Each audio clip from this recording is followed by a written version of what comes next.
Hello and welcome to Fairygodboss Radio, where we explore the incredible professional journeys of successful women. Join us for candid conversations about lessons learned and how we can come together to support one another, drive change, and shatter the glass ceiling.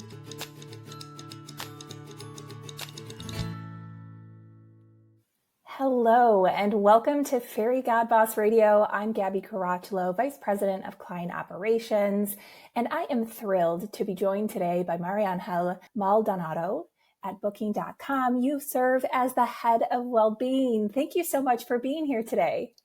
Thank you for having me, Gabby. I am thrilled to have you and so excited for our discussion. I would love to jump right in to learn a little bit more about your career path and how you landed in the role that you're in today. Yeah, sure. There's always long and short stories that I can share about that, but my background is in psychology. I have a dual background in clinical psychology, but also in work and organizational psychology. Ever since I can remember, I knew this is what I wanted to be. I have a very vivid memory of the first day of high school and the professor asking, okay, introduce yourself. And if you know what you're going to study in university, you can already share. And I just stood up and I was like, I'm Mariangel and I want to be a psychologist. And that was it. I never deviated from that goal. I love helping people. I knew that I wanted to work on something that will allow me to walk people through the stages of life and development and getting to know themselves better. So that's what I dedicated the first part of my career to. I had my own private practice. I was working with clients. I worked with children, with adolescents, adults, and couples. And then I moved to the Netherlands and I switched to organizational because I've always been mindful of being flexible with a path, but knowing what my end goal is. And that to me is that idea of helping people. Mm-hmm. And I started my career at Booking.com working in tech as an agile coach. And that's a bit of the flexibility part because I didn't know anything about technology or agile. But when I read the description of the role and when I did a bit of research around agile product development, I realized that it was very similar to the type of therapy I'm trained in, which is solution-focused brief therapy. So I thought, okay, it's like every 2 weeks, you have a little bit of a review, you have a conversation on progress, you assign a little task. And I thought, how different can it be? Turns out that a lot. But it was one way to get me into the company. And then I could start building a career in it and experiencing different things. In my time in tech, I was always very vocal that what I knew what to do was psychology, right? And that part of team development, psychological safety, when it became one of the popular terms, was definitely right up my alley. So I always tried to get involved in initiatives that were related to that part. And in one of those, I got to work with what's at that time was the beginning of our diversity, equity, and inclusion journey on a training around unconscious bias. And that for me was the first exposure also to DEI work. And I immediately fell in love with this idea of connecting identity and well-being. So when there was an opportunity for me to join the team, I jumped on it because it looked like the dream role, right? They initially were looking for someone that could bring mental health and a mental health program to the company. And that's exactly what I wanted to do. There was this one day when I was sitting in another training doing a resiliency sort of like stress management session for some team leaders. And I remember sitting with one of my colleagues and closest friends now, and we both thought like, oh, imagine how good would it be if one day at Booking.com we can have a day dedicated to mental health. And all of a sudden this role was open. And not only have we had now a day dedicated to mental health, we have had Global Wellbeing Month, and we have done a lot of different things since we started the program. So I live in this constant state of pinch me. How is this my life when it comes down to the job that I do? But the journey to get to where I am was, it was definitely an adventure. It sounds like quite an amazing and impactful career journey. I really appreciate you sharing that story with us.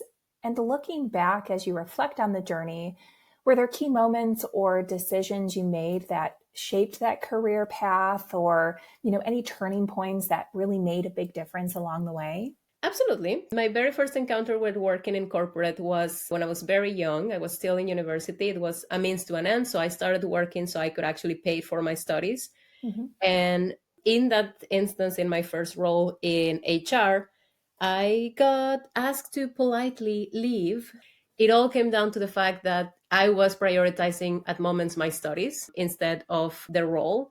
And because I was working and studying full time, I also was experiencing a lot of stress. So one day I actually ended up in the hospital with a very bad case of stomach pain, and I had to miss work the next morning. And this was many years ago, right? But you were not really giving sick days at that time. So my manager didn't like that. So she was kind of like picking at these things that now I understand were more signs of the need for work-life balance that was non-existent in that company at that time.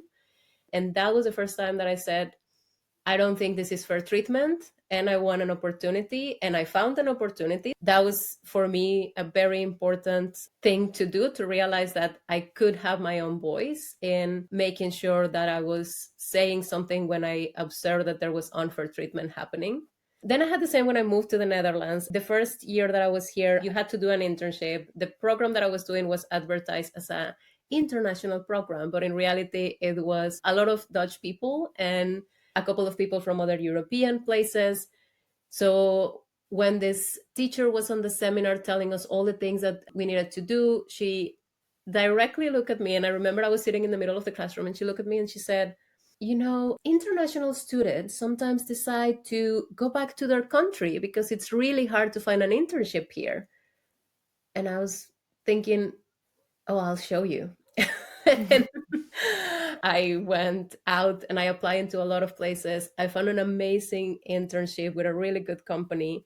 And at the end of my internship period, that company was going into a restructure. So there was not an opportunity for me to stay. But my manager there told me that she looked at a lot of positions at Booking.com. She was like, why don't you apply there? And I was like, who? Because Booking.com was not a thing in my vocabulary at that time, but that's how I got to know about the company. That's how I applied, and I ended up working here.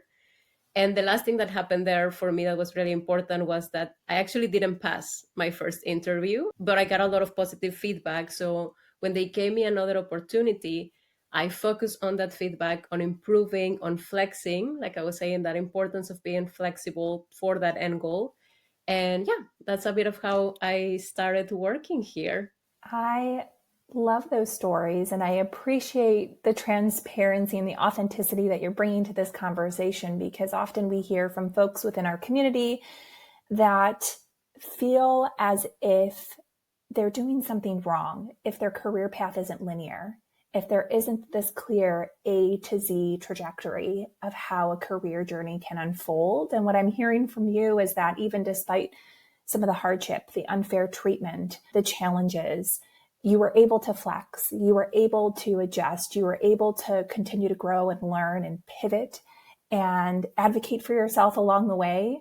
And even if that career trajectory wasn't exactly linear, it worked out. And you found a really great path for yourself by taking those actions. So I really enjoyed hearing more about that. And I appreciate you sharing some of those career moments that shaped your trajectory along the way. I would also love to learn how, if at all, gender has played a role in your career. Any experiences there? Yes, and this is an interesting one because, of course, the first part of my career happened in Mexico, the second part in the Netherlands. And I think at the beginning, gender played a big role in Mexico. Again, it was a long time ago, but the way people will treat women in the workplace was very different, right? So that's also why my first experience in corporate, I swore after that I was never going back into a company. I was like, no, this is not for me. But once I started working in the Netherlands, I realized, oh, it had nothing to do with the company. It had to do with the place that I was in and the way they were treating women. And that was a very important lesson, that it's sometimes is the specific place you're in. There, it's not a whole, and it's not good to generalize in that way. I think when I started working in tech, it also played a role because a lot of the times I was the only one in the room, right? And starting to understand that experience of women in tech really opened my eyes. And I think when I moved to diversity, equity, and inclusion, it was also a big drive to wanted to create change for women. And then when I started to work on health and well-being, it was the realization of there's also a lack of equity in the space of health and well-being when it comes down to women's health, and also the importance of talk about women's health at work, right? But to me, what was funny about all of that is that I didn't know these things. I think if anybody ever saw that episode on Desperate Housewives when the child of Gabby and the husband character says, "We're Mexican," that's exactly how I felt when people started telling me, like, yeah, but you're a Latina woman and you need to be thinking about the experience not only of being a woman but of being Latin. And I was like, whoa, because in Mexico I was always part of the majority, right? I didn't know that there was the being a woman, and on top of that being Latin and being from all those represented communities, until I was out of that environment. And now I understand that every single block of your identity matters, and it's good that you have conversations around that and that you think about how are those different blocks of identity impacting my experience. Super important, yes. And I do think that there has been a bit of a shift or a call of attention to this intersectionality component in the workplace, in work teams, and among DE&I groups, ERGs, to really ensure that all of those unique parts of our identities are being represented and reflected upon and so on. And so I appreciate you sharing that with us. As you reflect on your career, what interactions with other women have stood out to you? Have you had folks within your network who have been the most supportive or influential that come to mind? Oh, definitely. I am very lucky to have found amazing women in my path. I think my first ever female manager in the Netherlands, I learned a lot about self-confidence from her. She was also not coming from tech, stumbled into that path. And the first thing that she did when we met was tell me, okay, you know what I want to really focus on is move you to a permanent contract, because I think it's important that you don't have the stress of thinking every couple of months, am I going to have a job or not? And as an expat, that to me was huge, right? Because it meant that I could start considering other options about my life in a different country and stay in and what I wanted to build. So that was a really important moment of like, as a leader, how can you remove stress from someone else's experience? And in this, it was a very big thing, right? Like a permanent contract. But sometimes it can be with being flexible in other ways, allowing people to manage their own calendar, their own working hours, anything like that, right? Sure, yep. Another big thing for me has been vulnerability, and something that I have not mentioned, and I think it's important, speaking about that intersectionality and identity, is that I live with a mental health condition. I have had my fair share of mental health struggles throughout for many different reasons. And that meant that a lot of the time I kept my personal life very separate from my work life, right? Because I also box what goes inside my mind in a way that I can protect being a functional person and being in a position where I can work and I can provide for myself and all of these things, right? But I found amazing women in my time at work who wanted to take down those walls and those protections and tell me, but we want to get to know you, and it's safe and it's okay, and you can trust us and you can make friends at work. And I still have those people in my life that we have been friends for over 10 years, and they have little by little chipped away from that hard external world and allow me to see the importance of having people that will have you back in the workplace as a person, not only as a professional, right? Like a manager can do, or your colleagues. So that has been really important. And I think outside of that part of work is, you know, how people have this expression of having who's in your front row or in your personal board of directors or anything. I Right. constantly think about making my ecosystem of support be women, because I also want to support other women that have their own businesses or are doing something that is meaningful to helping others. So my coach is a woman, my therapist is a woman, my personal trainer as well.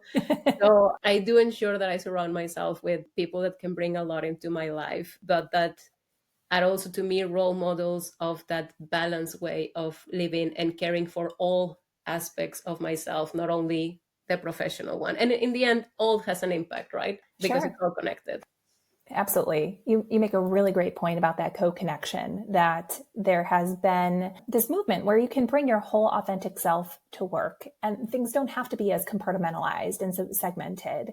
And it's important to have that network or that community or that council or that board of people who can be that support system in a really safe, authentic, vulnerable way, especially as sometimes those lines are blurred, right, between personal and professional. And I think if I may add just something important to that, Sure. 'cause I do hear it a lot around like the bringing your whole self to work or your authentic self. And for me, it's also very important that we do two things in the workplace. One, we respect whatever people choose to share as their authentic of true self and what they don't, right? Right. That choice should be in you as an individual, not like, oh, but in this workplace, we are a family and we share everything. It's like, whoa, whoa. Let's also be mindful of what can that mean for someone, right? And allowing them to keep the parts of themselves that they find private or meaningful to themselves, because that's the second part. Whenever you choose to open up a part of your identity to other, whatever that is, you're providing them with the privilege of getting to know who you are, that authentic true self. And whoever you are out there, if someone is providing you with that opportunity, with that privilege, you need to feel honored about it, right? Not offended or disgusted or concerned. That I think is where it creates a problem, or people feel forced to be a version of their authentic self, or like they need to overshare, and other people feel that they don't know how to deal with what is putting in front of them. So I think creating that balance and allowing everyone to find their sweet spot with respect is really important.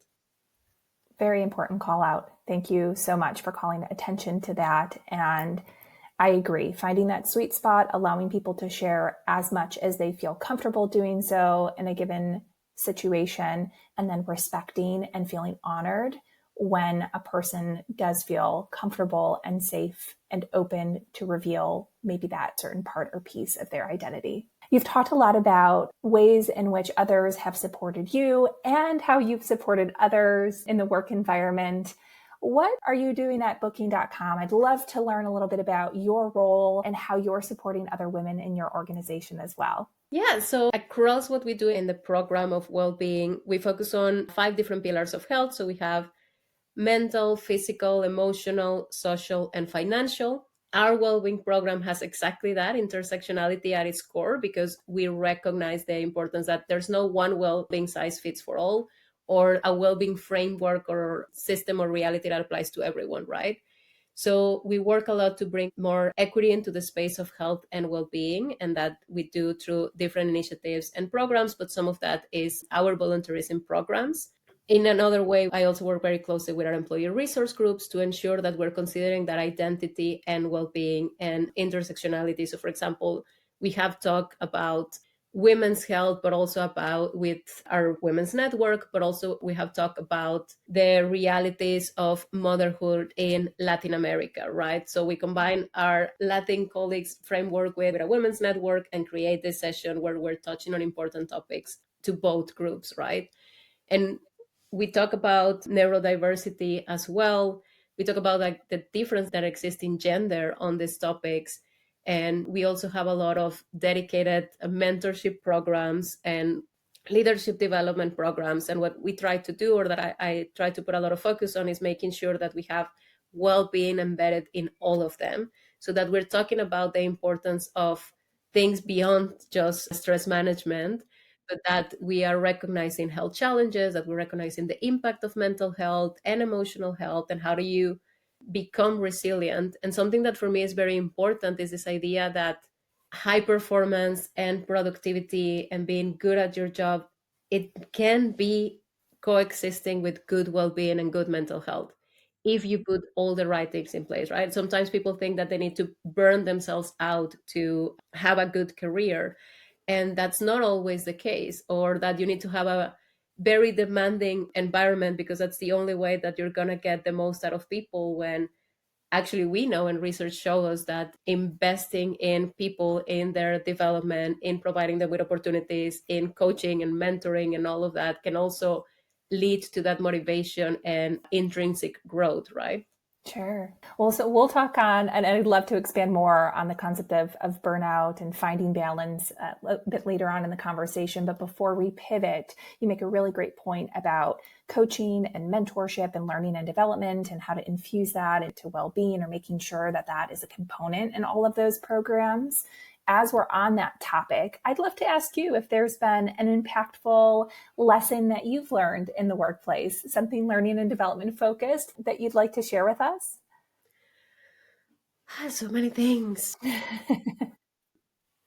Something that I think connects to everything that we're talking about was, I mean, of course, when you start working on diversity, equity, and inclusion, you get exposed to all the things that are happening in the space of gender, right? And the importance of feminism and the history of it and where is it coming from and the place in the workplace. But to me, the moment the light bulb went on that identity piece, when I read a book called The Memo by Minda Harts.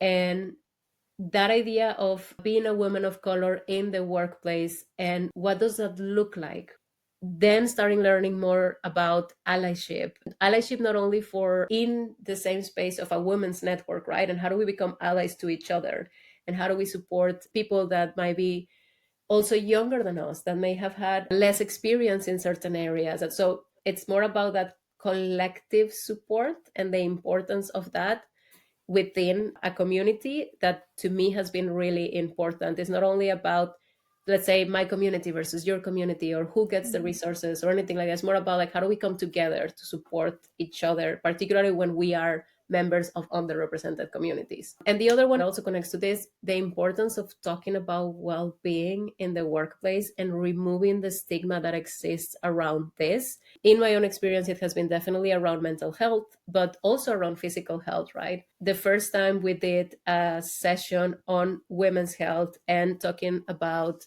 periods and the different ways that we form a family and the importance of hormonal balance, I was in the session learning a lot of things that then empower me to go and talk to my doctor about some of health things that I was having issues with, that then led to me being in such a better state mentally, because it turns out that I was suffering from some physical things that I shouldn't have been, right? But no one was listening to me. And I also didn't know how to ask the right questions or how to challenge my doctor, because I was looking at them as a position of authority. But then I was back up at science and the right information and facts, so I could go and be like, okay, we're going to talk about this, and this is what I know, and this is what I want you to do, and this is what I think we're going to get to. And then telling other people about it, right? Like, I went through that journey, and then I started talking to other people about the importance of that. And then I realized, particularly when talking with my girlfriends, that a lot of them were suffering in silence and were not raising their hand, or were not approaching their doctors, or were not talking to them because they didn't know they could, or they didn't know how. So that to me, and it applies, like in this case, to my experience, but I have seen it also happening across so many other things. We need to be sharing more of what we're going through so that we can feel more connected and more empowered to be in a better place. Absolutely. It's such an impactful lesson. I really love your takeaways about the importance of having that collective support. And then, of course, removing the stigmas, advocating for ourselves, being empowered to have those conversations that can show up in so many different facets of personal and professional life. So thank you for sharing that. We've talked a little bit about some of the challenges that you have faced and women have faced in the world today and work environments. And we know that, especially in the past few years, there's been a lot of challenge. What are you doing differently as a result? And what advice do you have for our audience on how to persevere? I think you talked about resiliency earlier in the conversation as a theme. I'd love to explore that further. I think the most important thing is for people to find what works for them. And I know everybody says that, but truly experiment with things until you find your good routine and what works for you, for feeling resilient, for feeling at your best. And at the same time, what I think is very important is not to romanticize the process. I think a lot of the time, particularly in the area of social media, we look at all these people doing these healthy things and finding their well-being and their balance, and they do it in a very aesthetic and pleasant looking way. And it's like, well, I wish it will look like that and it will feel like that, but that's definitely not my experience. But what I have learned is, and I think I've been working on myself very intentionally, particularly for the past 6 years, that you need to be flexible with yourself. You need to find what works for you. You need to be able to choose your heart now, knowing what it's going to bring for you later. And if that's going to be helpful, and also analyze things like, is this still working for me? Is this still serving its purpose? Do I need to change anything? So being that constant self reflection. And to me, that has come down to finding my well being non negotiables, the things that I know I need to have in place. One of them is definitely physical exercise. And at the same time, is the hard one, right? Because I will put that first no matter what. And that means that if I go to the office and I have to be there early and I have a long commute, I need to wake up at 2 in the morning to do a workout and get ready before I start my commute and my workday and all of that. And I know that to some people that can sound intense. But what you don't know is that if I don't do that, my mental health starts spiraling and I start having a lot of challenges. And it's one thing that can completely flip me over, right? So I choose that and I know that it's good for me. And I feel so much better since I started making that commitment with myself. Do I enjoy it? No. Do I think it's the best?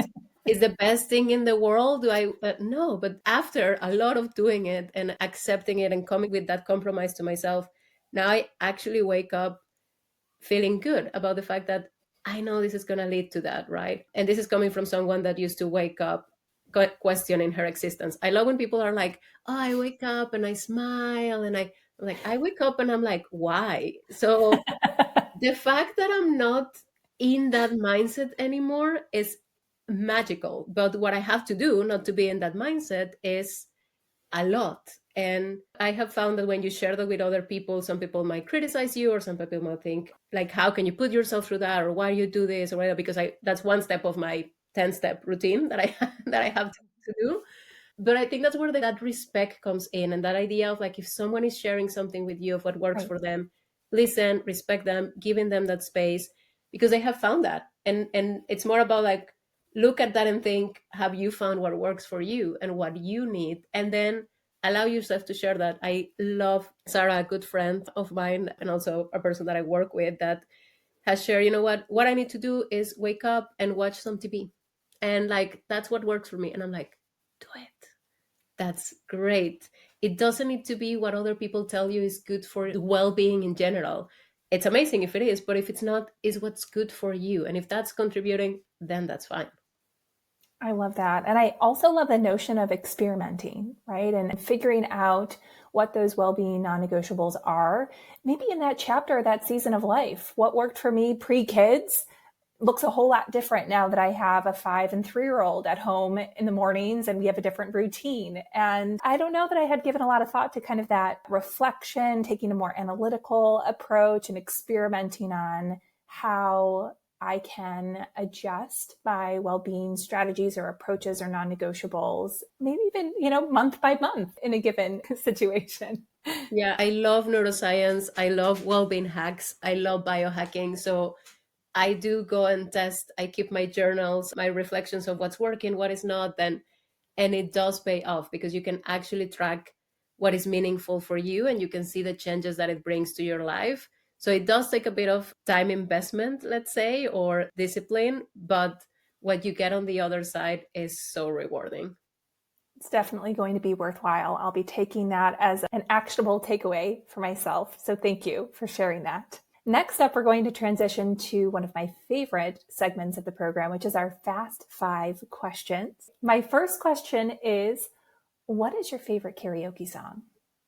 Ooh, I don't know if it's going to make a lot of sense because it's in Spanish and it's something that I really enjoy, but it's called Mis ojos lloran por ti.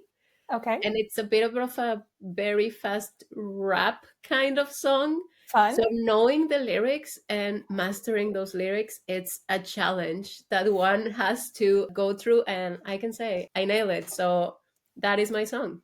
Impressive. What is your favorite way to practice self-care? Exercise for sure.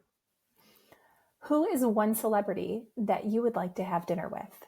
I love reading. That's one of the things that I truly enjoy. And Matt Hay is one of my favorite authors that is still alive. because I have many that are not. And I would love to have dinner with him and have a conversation, because his books have truly impacted the way that I think about my own mental health journey, and also the way that I share it with others. I love that, which is a great segue. And you've shared a couple of authors and books that have been impactful for you. But if you had to give one book that you would recommend to our audience to get a copy of and to read, what would it be? I will stay talking about him for a bit, because one of his books that was really supportive for me was Reasons to Stay Alive. I have definitely had very dark places in my life where I have thought about many different things, and reading that book and normalizing that experience has been very amazing. But then he did another one called The Comfort Book. And in that, he has small reflections, right? And one of those small reflections is around, somebody asking him, okay, how do I stay alive if I have no one?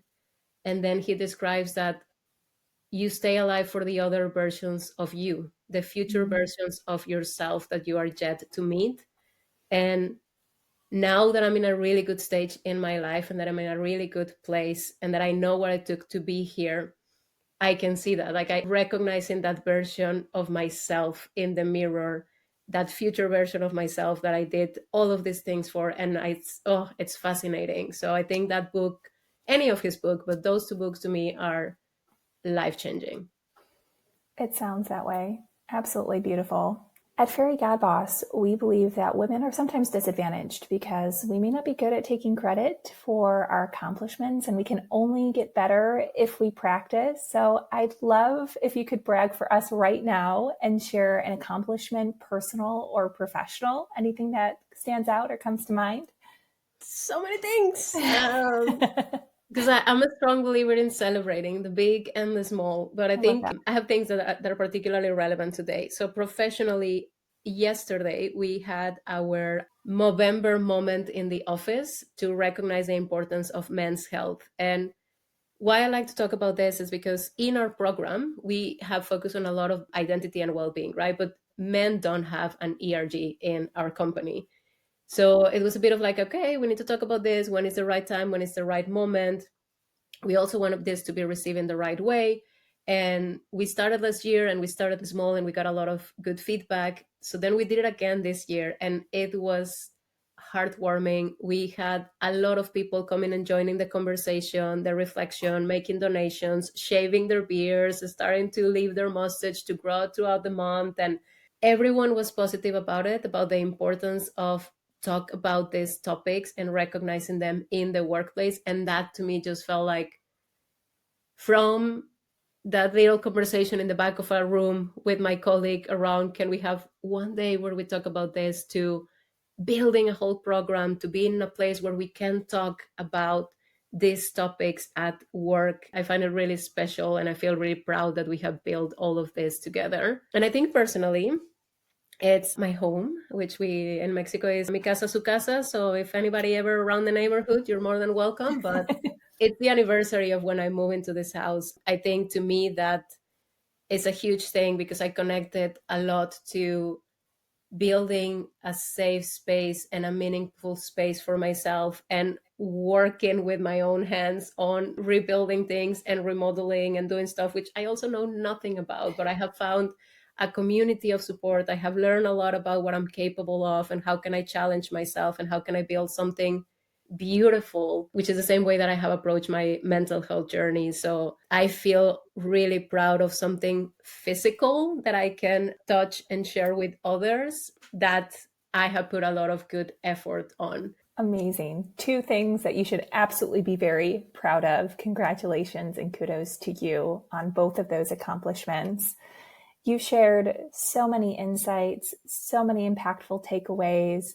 I wanted to wrap our conversation to see if there was one final piece of advice that you would like to leave our audience with. I think it's that idea of knowing that whatever you're going through, no matter what it is, no matter how challenging it is, you're not alone in two ways. There is definitely someone out there that is rooting for you.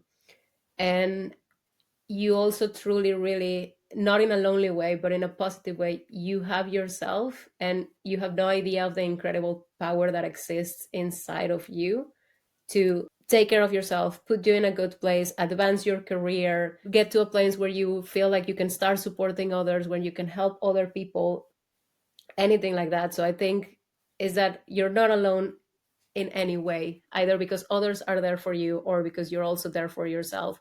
And in the reality, it's always a combination of both. Thank you. I appreciate your time, Mariangel. It was a wonderful conversation.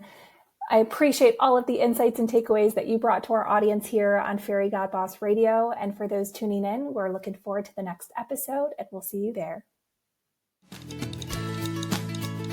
Thanks for joining us today on Fairygodboss Radio. Don't forget to subscribe, rate, and visit us at fairygodboss.com. See you next time.